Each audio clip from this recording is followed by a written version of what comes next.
Hello, Dustin Foust from Classic Restorations of Southern Indiana here at SEMA 2018 in the PPG booth, Camp Wanna Paint 'Em. So I got started into cars when I was a young age. My father opened up our shop, Classic Restorations, back in 1991, and I was at the ripe old age of 4 years old. So I've been in it all my life. Wouldn't have it any other way. Love this industry, love working on cars and building cars every day. Went all through high school, through college, graduated from college with an engineering degree. Really wasn't wanting to get into the engineering field, so decided to do hot rods full time. And in 2010, my dad and I become full partners, 50-50 partners, and we incorporated and become Classic Restorations of Southern Indiana. Really enjoy doing this stuff, like I said. We got a pretty small shop in Southern Indiana, Floyds Knobs, Indiana to be exact. There's 4 of us there full time, including myself. I got 2 guys that's been with me for over 8 years. Terry is our resident old guy, we call him, but tons of knowledge, very detail oriented, does a lot of our meticulous assembly stuff and detail work. We got my cousin that works for us, Mike.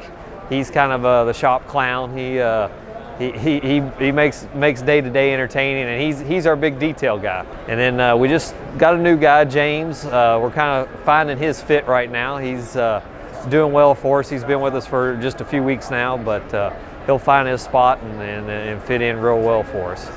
So today we're here with my personal 1955 F100. We call it the shop truck.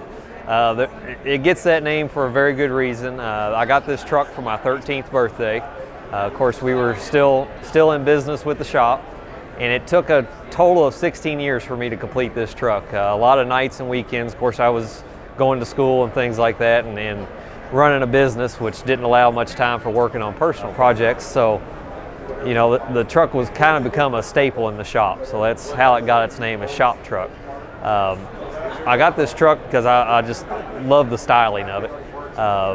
But there's a lot of little things on it that needed refined, as I like to call it, to make it the way Henry wanted it to be made. So, we started with not a whole lot of body modifications, but every panel on the truck has been modified. From the front bumpers here, they've been pulled in, the corners have been rounded, back has been boxed. The fenders have all been smoothed, all the seams are removed, the cowl vents are gone. The seam on across the back of the cab's gone. We've added a 3rd brake light to the rear above the rear window. The drip rails have been removed. That's the biggest modification of all that really sets the truck apart. The rear fenders are 3 inches wider.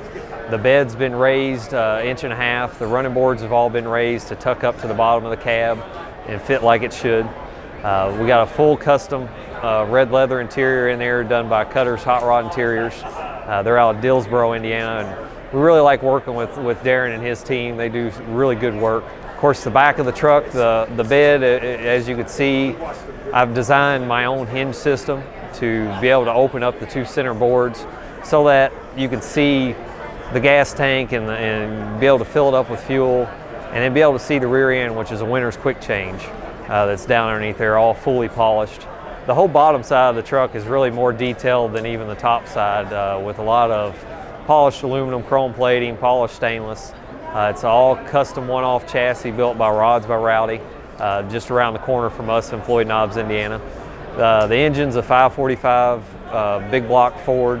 It started life as a 460, of course, bored and stroked. Has Hillborn 8-stack injection, all electronically controlled. It dynoed it right around 800 horsepower, so it's a pretty healthy little engine for a lightweight truck like this. Haven't really been able to drive it a whole lot yet. We're still doing a lot of shows with it, but once we finish up with the SEMA show here, we do plan on getting it on the road and having some fun with it at that time. It was a lot of fun to build. A lot of blood, sweat, and tears went into it over the years, and definitely would never be willing to sell it. It'll be a family heirloom from here on out.